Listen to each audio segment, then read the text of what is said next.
môžem byť trošku vulgárny. Nie, tak povedali ste, že nie ste vulgárni, ja vás obmedzovať nebudem.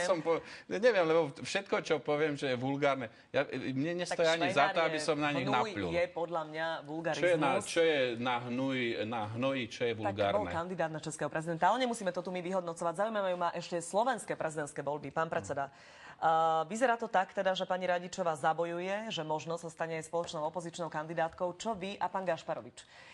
Bolo tam isté pnutie.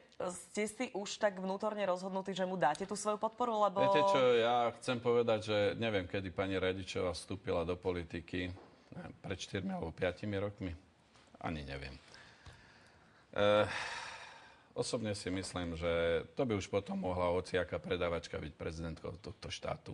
Ale tak zase to až ale áno, ja som ani nevedel, že nejaká Radičová existuje. Profesorka a bez ohľadu na to, že z radou opozície... Koľko máme na Slovensku? Koľko máme profesorov? No to je elita v podstate, intelektuálna. Možno 5 000, ja neviem, možno 6, možno 7 000.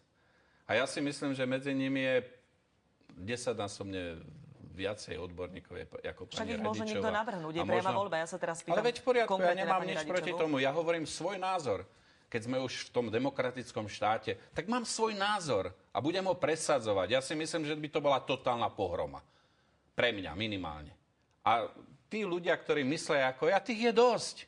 Dobre, a tých niekto chce silou mocou postrieľať tu na Slovensku? Nie, že my máme iný názor? Máte iný názor, my ho rešpektujeme. No my máme názor a všetci komentujú, aký vulgárne. No tak je.